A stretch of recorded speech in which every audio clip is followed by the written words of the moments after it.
Buenos dias. Good morning. That's an easy one today. Buenos dias. Good morning. Welcome to the Namaste Village morning session experience.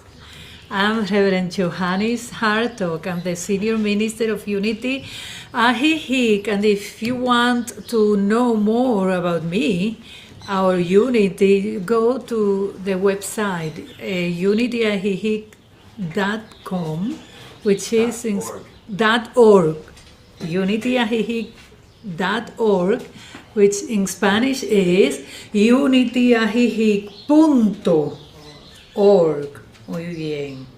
Well, so let us take a deep breath together. As one soul.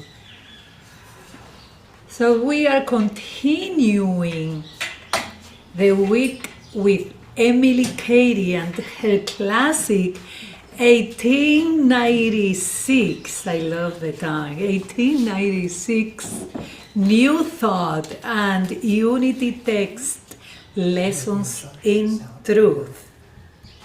So we are going to touch, because the book has, I don't know, like 9 chapters, and I'm going to be covering here maybe 2 chapters, but it's okay. It's all the same. We are going to touch statement of being.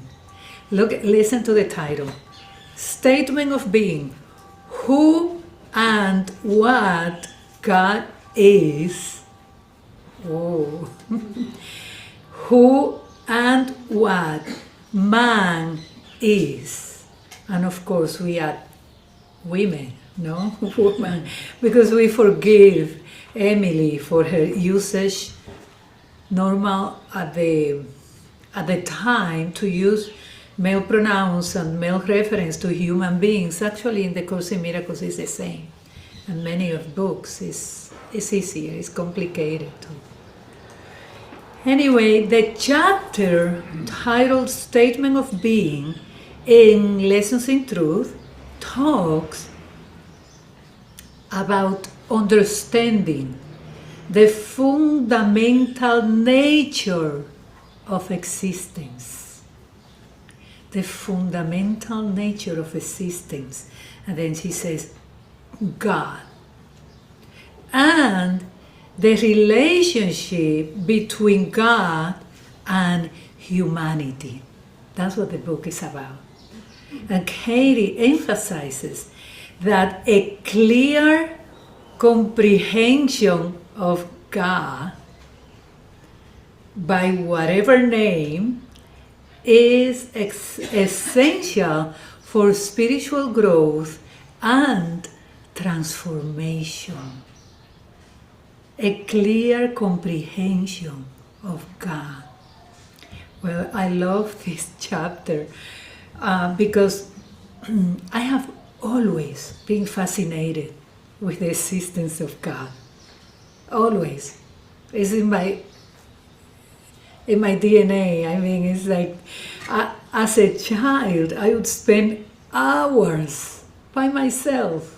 I didn't know that was meditation or I was just spend hours by myself asking questions, trying to understand and deepen my relationship with God. My mother used to call me Cachimbo, and she would find me immersed in thoughts or introspection, and she would say lovingly, Cachimbo, what are you doing? And I would answer like, feeling God, or I'm asking questions to God, or I'm trying to understand God, and she would just, oh, okay. So here are the key points from the chapter. Okay, the first point from, of course, Lessons in Truth and Emily Cady's understanding and of God. God as the source of all being. That's the first key.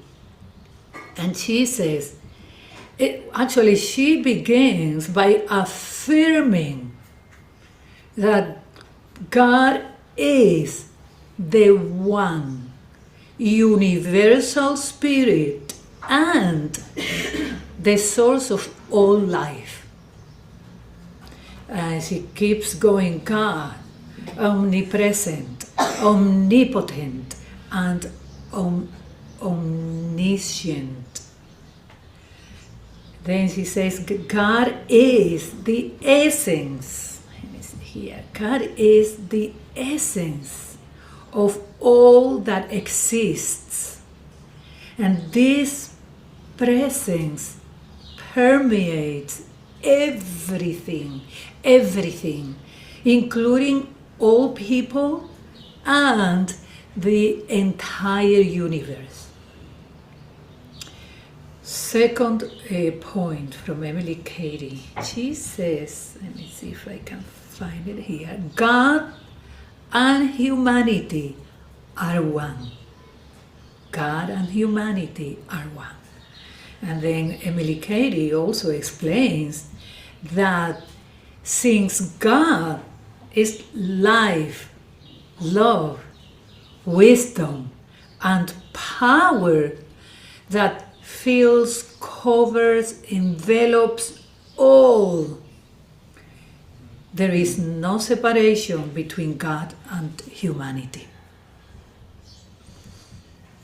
Another thing she says, humans are expressions of God and therefore divine in their true nature. This unity, this oneness means that all divine qualities are also within each person. Hey, sound familiar to all those Course in Miracles, beloved sisters and brothers?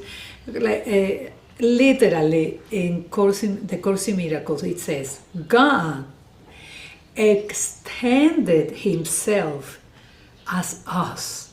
And since we are his creation, we can only do as he does. Literally from the Course in Miracles. And if I start reading things that Saint Teresa of Avila, she talked so much about oneness and about being that essence, and because it's the Catholic mysticism. Another thing from A Course in Miracles, it says, God extended himself to his creations and infused them with the same loving will to create. That's why we love to participate in projects and to do things because that's nature for us and in us. That I love that God infused us with the same loving will to create. Okay, third key point. She talks about individual expression of divine life. And she says, each person is an individualized expression of the universal spirit. While God is the universal source, individuals manifest specific aspects of the divine nature. And that made me think the class that Sheila, the Unity class that Reverend Sheila is teaching about the 12 powers, which is that it comes from that divine quality in each of us. I love that. While God is the universal source, individuals manifest specific aspects of the divine nature. Katie, She encourages readers to see themselves as expressions of God. Can you imagine us or you walking, knowing from your heart that you are an expression of God, or you can call it an extension of God. So she encourages readers to see themselves as expressions of God, possessing, owning the same divine potential and attributes: love, wisdom, strength, power, and we can continue here. The same divine potential and attributes. The fourth point from Emily Cady is, I love this, illusion of separation. Illusion. It's just an illusion. The sense of separation, this is from the book directly. Actually, somebody asked me, which one is the book? This is the book, okay? Lessons in Truth. A ver. So, Lessons in Truth from Emily Cady.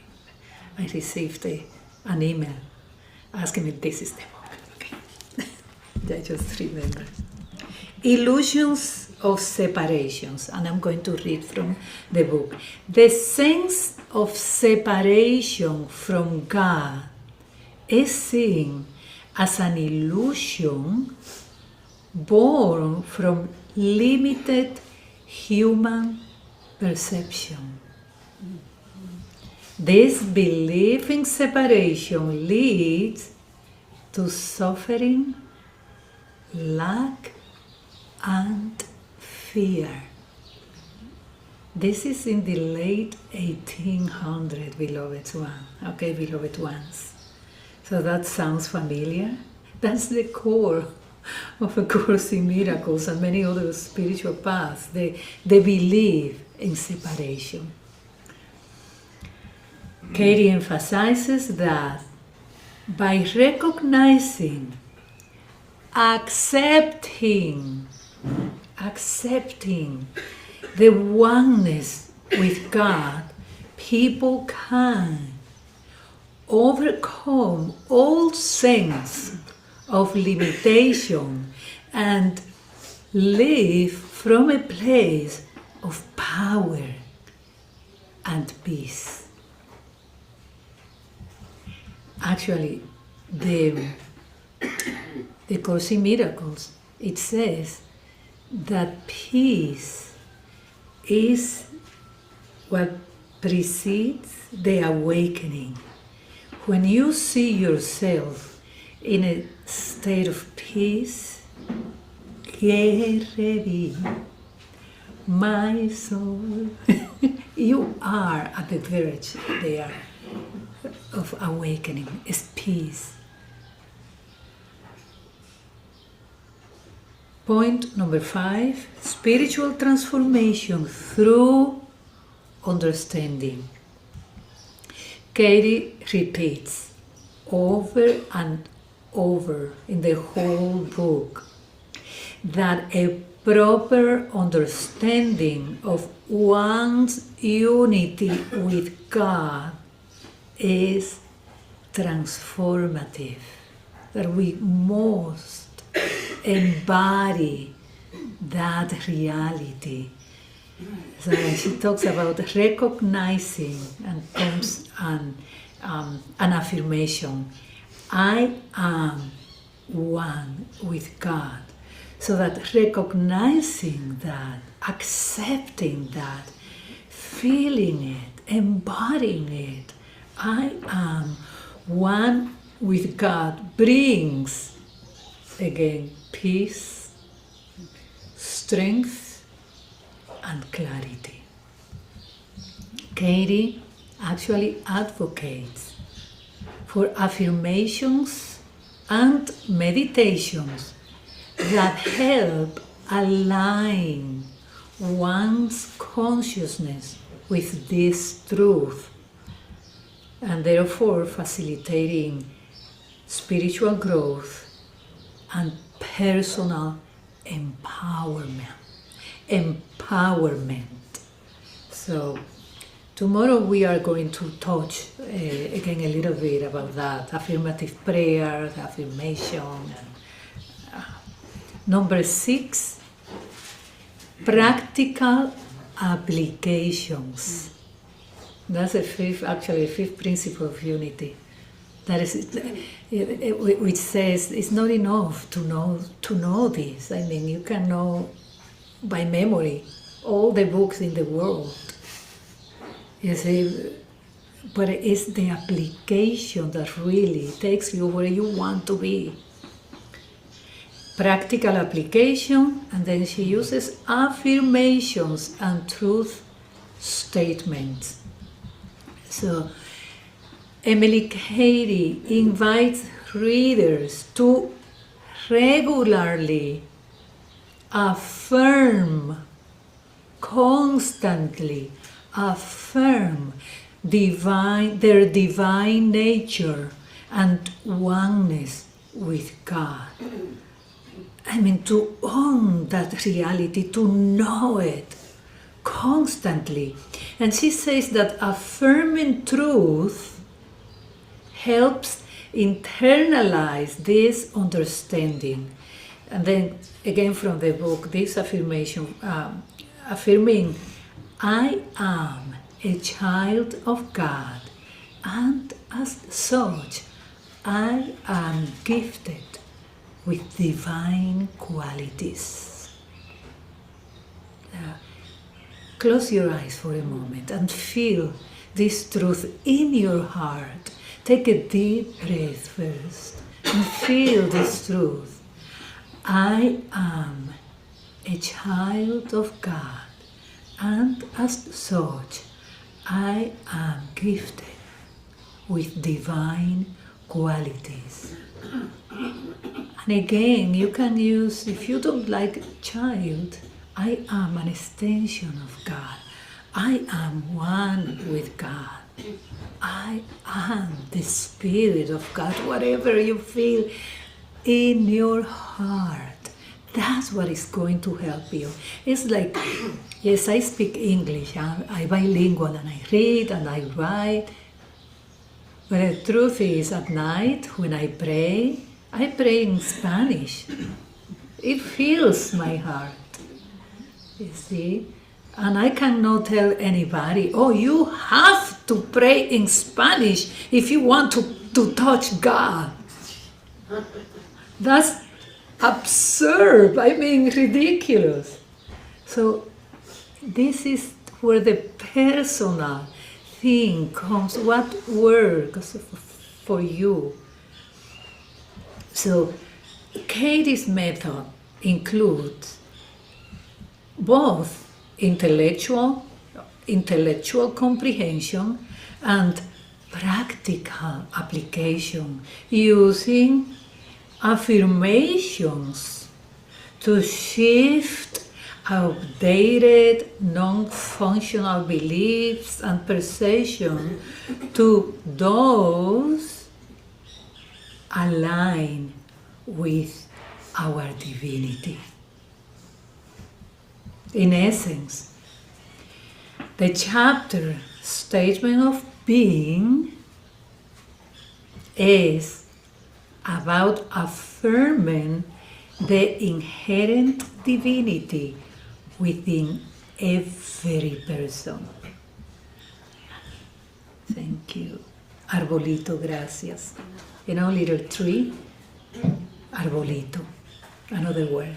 Okay, so in essence, the chapter Statement of Being is about affirming the inherent divinity within every person, understanding that God is the universal essence that flows through all, and realizing that recognizing this truth can lead to a more empowered and peaceful life.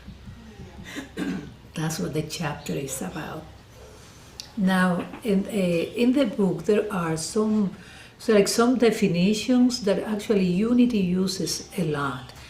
And I want to go over some of those definitions. For example, substance. We say God is substance. So God is the substance, or the real thing standing under every visible form of life, love, intelligence, or power. So God is the substance. Another creative cause. We say creative cause. God is the creative cause.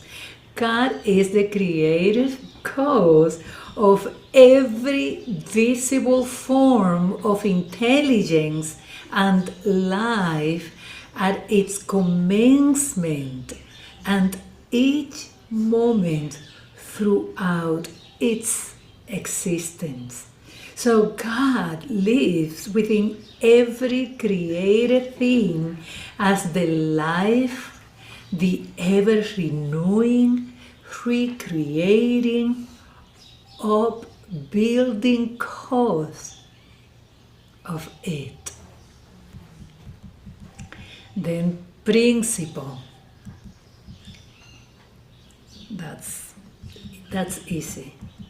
Ka is the name, which could be universe or divine presence or wisdom or whatever you want to call it.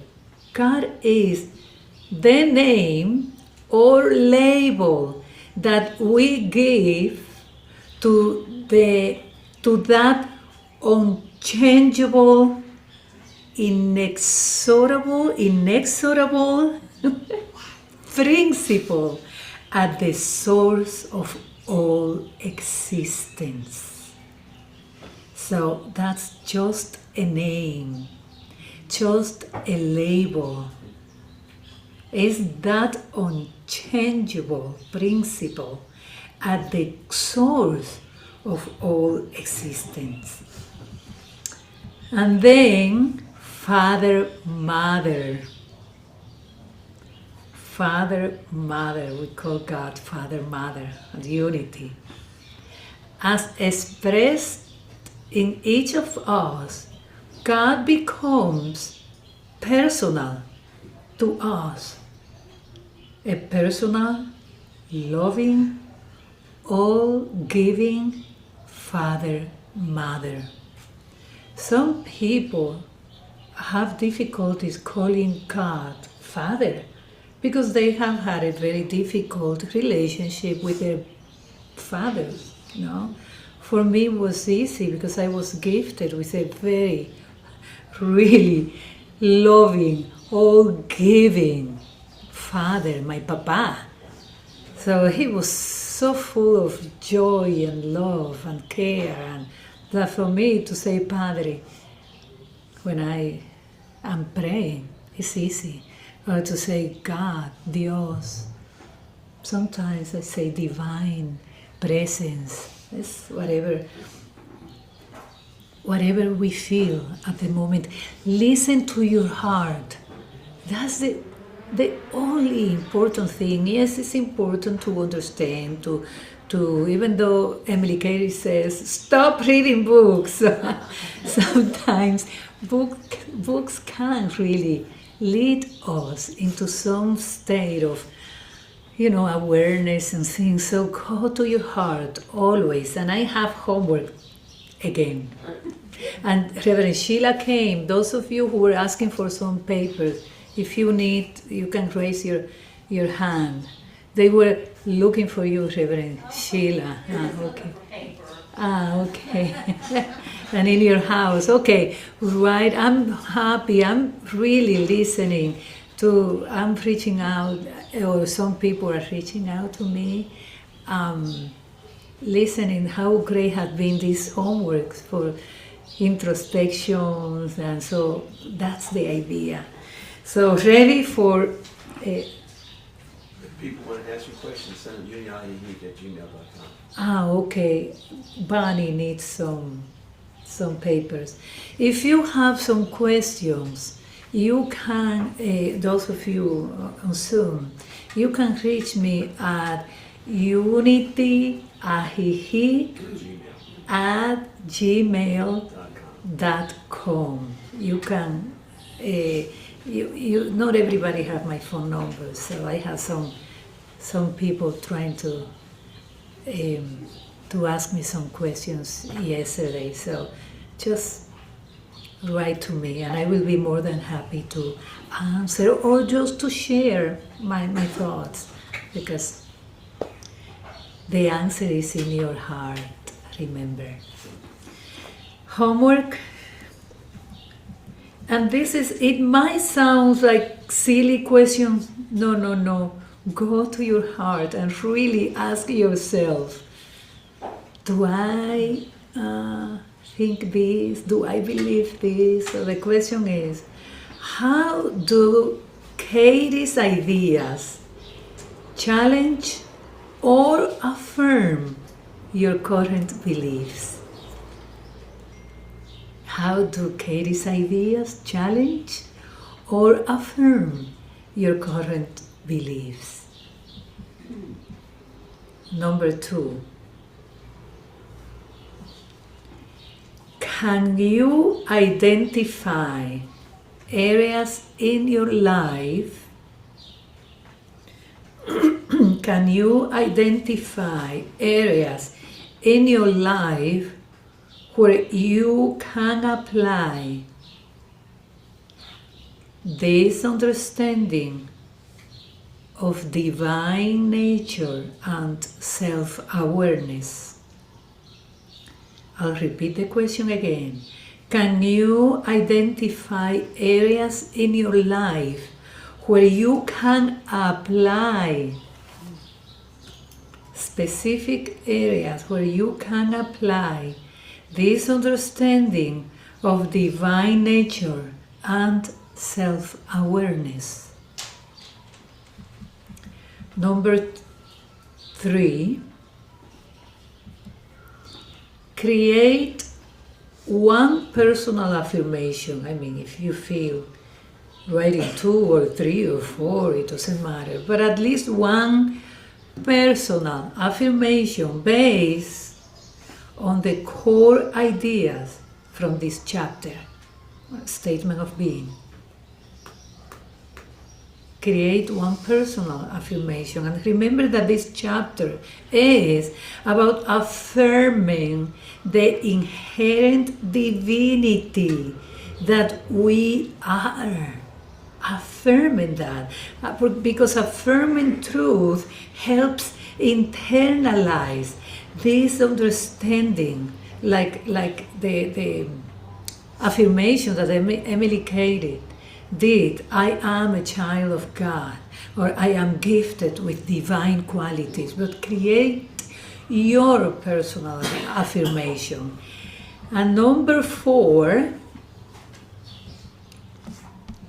think of a situation in your life where you feel challenged or uncertain. Think of a situation in your life where you feel challenged or uncertain.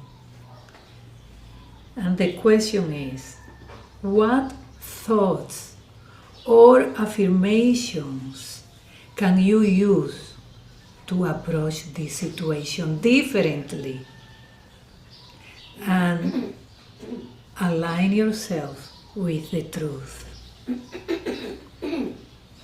Think of a situation in your life where you feel challenged or uncertain, and what thoughts or affirmation can you use to approach that situation differently and align yourself with the truth. That's the homework. Tomorrow, dear ones, so do your best because this is for you. Tomorrow, we will go over affirmations and denials, and also we are going to touch the last chapter, which is the secret place of the Most High. That chapter, and tan tan tan. Are you ready? I have a small gift. Well, small in size, but big in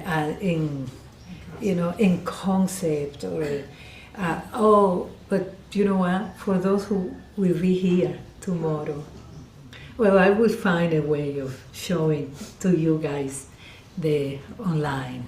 So thank you so much. Thank you. Please keep doing the good work because you know what you do, not only you do it for yourself, but for the whole universe. You know, as we heal our minds, because we are one self, we know that we are in that process of supporting, loving that one mind that we all are. So together, the last affirmation. Amén, amén, amén y punto. God bless you all. Johannys, thank you, thank you, thank you. Thank you so much. This has been such a blessed week. Hi, everybody. Love you all. Thank you. Thank you, Vicky. I'm not. Every day you bring us into the direct experience of this holiness. Thank you, Johannys. That's sweet.